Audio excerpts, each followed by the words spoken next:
ಶ್ರೀ ಗಣಪತಿ ಶಾರದಾ ಗುರುಭ್ಯೋ ನಮಃ. ಆಪದಾಂ ಅಪಹರ್ತಾರಂ ದಾತಾರಂ ಸರ್ವಸಂಪದಾಂ ಲೋಕಾಭಿರಾಮಂ ಶ್ರೀರಾಮಂ ಭೂಯೋ ಭೂಯೋ ನಮಾಮ್ಯಹಂ. ರಚಗಳಿಗೆ ಶ್ರೀ ಅಳಸಿಂಗರಾಚಾರ್ಯ ವಿರಚಿತ ಮಹರ್ಷಿ ವಾಲ್ಮೀಕಿ ಪ್ರಣೀತ ಶ್ರೀಮದ್ ರಾಮಾಯಣದ ಯುದ್ಧಕಾಂಡದಲ್ಲಿ ರಾಮ ನಿಯೋಗದಿಂದ ವಿಭೀಷಣನು ಸೀತೆಗೆ ಸ್ನಾನಾಲಂಕಾರಾದಿಗಳನ್ನು ಮಾಡಿಸಿ ರಾಮನ ಬಳಿಗೆ ಕರೆತಂದುದು, ಸೀತೆಯು ಸ್ನೇಹ ಸಂತೋಷಗಳಿಂದ ಶ್ರೀರಾಮನ ಮುಖ ಕಮಲವನ್ನು ನೋಡಿದುದು ಎಂಬ 117ನೆಯ ಸರ್ಗಕ್ಕೆ ಸ್ವಾಗತ. ಹೀಗೆ ಕಾರ್ಯಜ್ಞನಾದ ಹನುಮಂತನು ಸೀತೆಯ ಅನುಜ್ಞೆಯನ್ನು ಪಡೆದು ಹಿಂತಿರುಗಿ ಬಂದು ಮಹಾಪ್ರಾಜ್ಞನಾಗಿಯೂ ಧನುರ್ಧಾರಿಗಳಲ್ಲಿ ಮೇಲೆನಿಸಿದವನಾಗಿಯೂ ಇರುವ ರಾಮನ ಮುಂದೆ ಬದ್ಧಾಂಜಲಿಯಾಗಿ ನಿಂತು ವಿಜ್ಞಾಪಿಸುವನು. ರಾಮಭದ್ರ, ಯಾವಳ ನಿಮಿತ್ತವಾಗಿ ನಾವು ಸೇತು ಬಂಧಾದಿ ಕಾರ್ಯಗಳನ್ನು ತೊಡಗಿ ನಿರ್ವಹಿಸಿದೆವು, ಯಾವಳನ್ನು ಪಡೆಯುವುದಕ್ಕಾಗಿಯೇ ರಾವಣ ವಧರೂಪವಾದ ಫಲೋದಯವನ್ನು ಹೊಂದಿದೆವು, ಆ ಸೀತಾದೇವಿಯು ಈಗಲೂ ನಿನ್ನ ವಿರಹ ವ್ಯಸನದಿಂದ ತತ್ತಳಿಸುತ್ತಿರುವಳು. ಆದುದರಿಂದ ಈಗಲೇ ನೀನು ಅವಳನ್ನು ಕರೆಸಿ ನೋಡಬೇಕು. ಇದುವರೆಗೆ ಅವಿಚ್ಛಿನ್ನವಾದ ದುಃಖದಲ್ಲಿ ಮುಳುಗಿ ಕಣ್ಣೀರು ಬಿಡುತ್ತಿದ್ದ ಆ ಸೀತಾದೇವಿಯು ನಿನ್ನ ವಿಜಯ ವಾರ್ತೆಯನ್ನು ಕೇಳಿದೊಡನೆ ಪರಮ ಹರ್ಷವನ್ನು ಹೊಂದಿದಳು. ನಿನ್ನ ಪ್ರಿಯ ಪತ್ನಿಯು ಇದಕ್ಕೆ ಮೊದಲೇ ನನ್ನನ್ನು ನೋಡಿ ಬಲ್ಲವಳಾದುದರಿಂದ ನನ್ನಲ್ಲಿ ಪೂರ್ಣವಾದ ನಂಬಿಕೆಯನ್ನಿಟ್ಟು ಶತ್ರುವಧದಿಂದ ಕೃತಕೃತ್ಯನಾದ ನಿನ್ನನ್ನು ಲಕ್ಷ್ಮಣನನ್ನು ನೋಡಬೇಕೆಂದು ನಿಸ್ಸಂಕೋಚವಾಗಿ ಹೇಳಿ ಕಳುಹಿಸಿರುವಳು ಎಂದನು. ಹನುಮಂತನು ಹೇಳಿದ ಈ ಮಾತನ್ನು ಕೇಳಿ ಧಾರ್ಮಿಕೋತ್ತಮನಾದ ಶ್ರೀರಾಮನು ಸೀತೆಯ ದುಸ್ಥಿತಿಯನ್ನು ನೆನೆಸಿಕೊಂಡು ದುಃಖದಿಂದ ಸ್ವಲ್ಪವಾಗಿ ಕಣ್ಣೀರು ಬಿಡುತ್ತಾ ತನ್ನಲ್ಲಿ ತಾನು, ಆಹಾ, ಚಿರಕಾಲದಿಂದ ರಾವಣ ಗೃಹದಲ್ಲಿದ್ದ ಆ ತರುಣಿಯನ್ನು ಈಗ ನಿರ್ವಿಚಾರವಾಗಿ ಪರಿಗ್ರಹಿಸಿದ ಪಕ್ಷದಲ್ಲಿ ಲೋಕಾಪವಾದಕ್ಕೆ ಗುರಿಯಾಗಬೇಕಾಗುವುದು. ನಿರ್ದೋಷೆಯಾದ ಆಕೆಯನ್ನು ನಿಷ್ಕಾರಣವಾಗಿ ಪರಿತ್ಯಜಿಸಿದ ಪಕ್ಷದಲ್ಲಿಯೂ ಪಾಪಕ್ಕೆ ಗುರಿಯಾಗುವೆನು. ಈಗ ಮಾಡುವುದೇನು ಎಂದು ಚಿಂತಾಕುಲನಾಗಿ ಸ್ವಲ್ಪ ಹೊತ್ತಿನವರೆಗೆ ಸುಮ್ಮನೆ ಧ್ಯಾನಿಸುತ್ತಿದ್ದನು.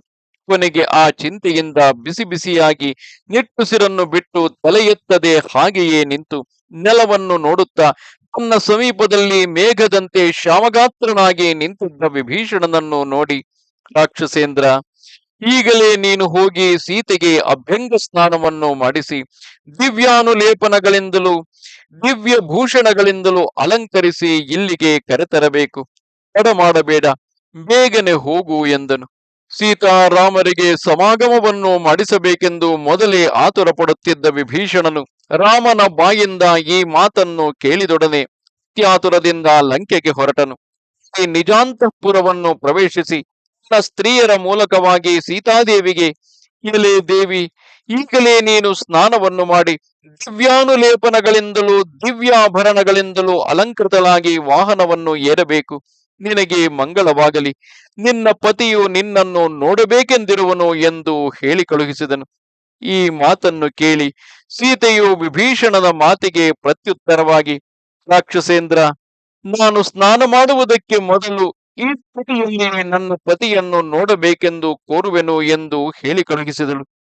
ಅದಕ್ಕೆ ಆ ವಿಭೀಷಣನು, ದೇವಿ, ಹಾಗಲ್ಲ, ರಾಮನು ನಿನಗೆ ಪತಿಯಾಗಿಯೂ ನಿಮಗೆ ಪ್ರಭುವಾಗಿಯೂ ಇರುವುದರಿಂದ ಅವನ ಆಜ್ಞೆಯಂತೆ ನಡೆಯಬೇಕಾದುದೇ ನಮ್ಮಿಬ್ಬರಿಗೂ ಕರ್ತವ್ಯವು ಎಂದನು.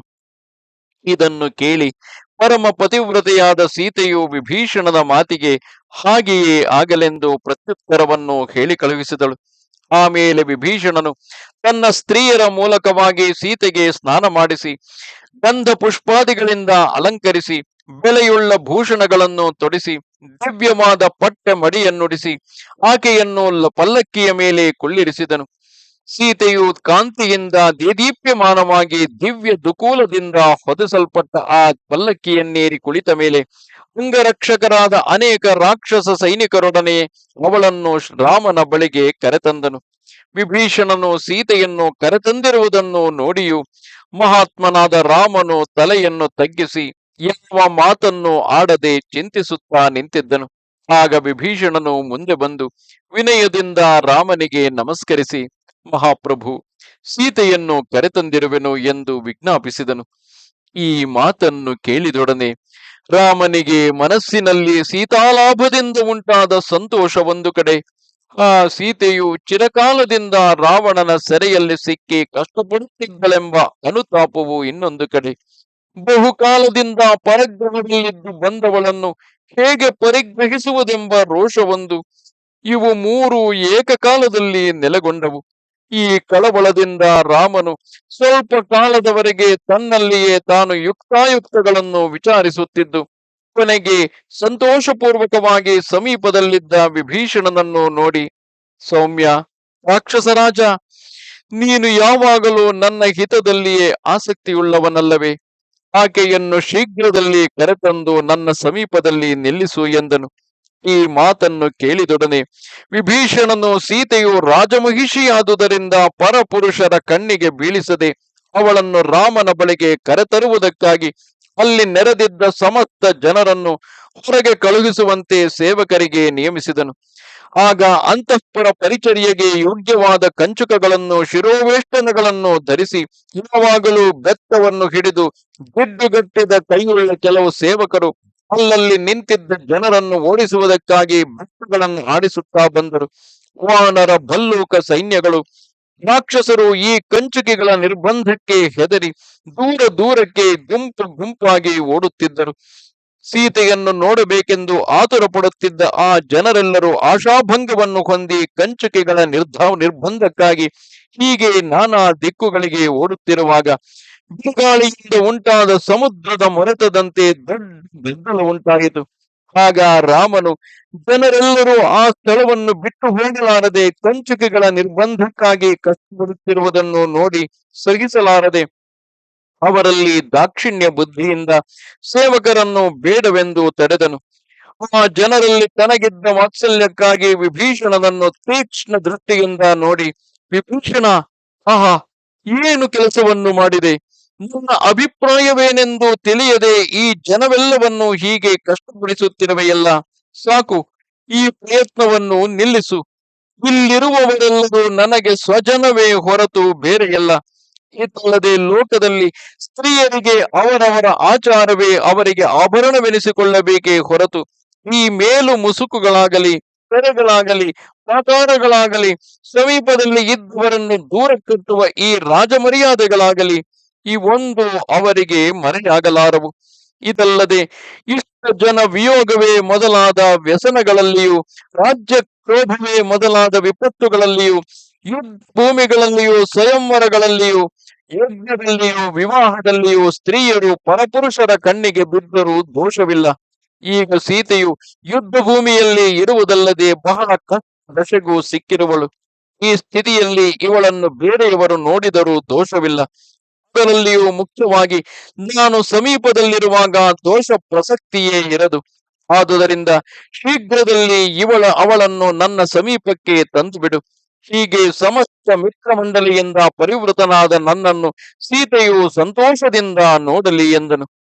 ರಾಮನು ಈ ಮಾತುಗಳನ್ನು ಹೇಳಿದೊಡನೆ ವಿಭೀಷಣನು ತನ್ನಲ್ಲಿ ತಾನು, ಆಹಾ, ಸೀತೆಯು ತನ್ನ ಪತಿ ಸಮಾಗಮದಿಂದ ಸಂತೋಷ ಹೊಂದಿರುವ ಕಾಲದಲ್ಲಿಯೂ ರಾಮನು ಆಕೆಯು ಇನ್ನೂ ಕಷ್ಟದಲ್ಲಿ ಸಿಕ್ಕಿರುವಳೆಂದು ಹೇಳಿದ ಕಾರಣವೇನು ಎಂದು ಆ ವಾಕ್ಯಾರ್ಥವನ್ನು ತನ್ನಲ್ಲಿ ತಾನೇ ವಿಮರ್ಶಿಸುತ್ತಿದ್ದು ಕೊನೆಗೆ ವಿನಯದಿಂದ ಸೀತೆಯ ಬಳಿಗೆ ಹೋಗಿ ಆಕೆಯನ್ನು ರಾಮನ ಬಳಿಗೆ ಕರೆತಂದು ಬಿಟ್ಟನು. ಆಗ ಲಕ್ಷ್ಮಣನು, ಸುಗ್ರೀವನು, ಹನುಮಂತನು ರಾಮನು ಹೇಳಿದ ಮಾತಿನಿಂದಲೂ ಅವನ ಇಂಗಿತಗಳಿಂದಲೂ ಆತನಿಗೆ ಸೀತೆಯ ಮೇಲಿನ ಅನುರಾಗವು ತಗ್ಗಿರುವುದನ್ನು ನೋಡಿ ಬಹಳ ತೃಪ್ತರಾಗಿದ್ದರು. ಇಷ್ಟರಲ್ಲಿ ಸೀತೆಯು ವಿಭೀಷಣನಿಂದ ಹಿಂಬಾಲಿಸಲ್ಪಡುತ್ತಾ ದೇಹದಲ್ಲಿಯೇ ತಾನು ಹುದುಗಿಕೊಳ್ಳುವಂತೆ ಲಜ್ಜೆಯಿಂದ ಕುಗ್ಗಿದವಳಾಗಿ ಮೆಲ್ಲಗೆ ಪತಿ ಸಾನ್ನಿಧ್ಯಕ್ಕೆ ಬಂದಳು. ಹೀಗೆ ಮೆಲ್ಲಗೆ ಬಂದು ಪತಿ ಸನ್ನಿಧಿಯನ್ನು ಸೇರಿದೊಡನೆ ಸೀತಾದೇವಿಯು ಸುತ್ತಲೂ ನೆರೆದಿದ್ದ ಜನಸಮೂಹವನ್ನು ನೋಡಿ ನಾಚಿಕೆಯಿಂದ ತಾನು ಹೊದೆದಿದ್ದ ಸೀರೆಯ ಸೆರಗನ್ನು ಮುಖಕ್ಕೆ ಮರೆಸಿಕೊಂಡು ಆರ್ಯಪುತ್ರ ಎಂಬ ಇದೊಂದು ಮಾತನ್ನು ಮಾತ್ರವೇ ಹೇಳಿ ರೋಧಿಸುವುದಕ್ಕೆ ತೊಡಗಿದಳು. ಪತಿಯೇ ಪರದೈವವೆಂದು ನಂಬಿದ ಆ ರಮಣಿ ಮಣಿಯು ತನ್ನ ಪ್ರಾಣೇಶ್ವರನ ಬದಿಯಲ್ಲಿ ನಿಂತು ಆನಂದದಿಂದ ಅರಳಿದ ಮುಖವುಳ್ಳವಳಾಗಿ ಅವನನ್ನು ನೋಡಿದಾಗ ಅವಳ ಮನಸ್ಸಿನಲ್ಲಿ ಅಷ್ಟ ದಶೆಯಲ್ಲಿದ್ದು ತನಗೆ ತಿರುಗಿ ತನ್ನ ಪತಿಯ ಮುಖವನ್ನು ನೋಡತಕ್ಕ ಮಹಾಭಾಗ್ಯ ಉಂಟಾಯಿತೆಂಬ ಆಶ್ಚರ್ಯವೊಂದು, ಬಹುಕಾಲದಿಂದ ಅಗಲಿದ ತನ್ನ ಪ್ರಿಯನನ್ನು ನೋಡಿದ ಸಂತೋಷವೊಂದು, ಪ್ರಾಣಕಾಂತನಲ್ಲಿ ತನಗಿರ್ತಕ್ಕ ಸಹಜವಾದ ಪ್ರೇಮವೊಂದು, ಈ ಮೂರು ಬಗೆಯ ಮನೋವಿಕಾರಗಳು ಏಕಕಾಲದಲ್ಲಿ ನೆಲೆಗೊಂಡವು.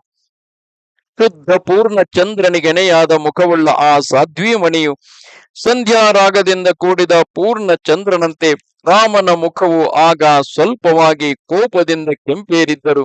ಆಹ್ಲಾದಕರವಾದ ಆ ಮುಖ ಸೌಂದರ್ಯವನ್ನು ನೋಡಿ ತಾನು ಬಹುಕಾಲದಿಂದ ಅನುಭವಿಸುತ್ತಿದ್ದ ಮನಕ್ಲೇಶವನ್ನು ನೀಗಿ ಪರಮಾನಂದ ಭರಿತಳಾಗಿ ನಿಂತಿದ್ದಳು.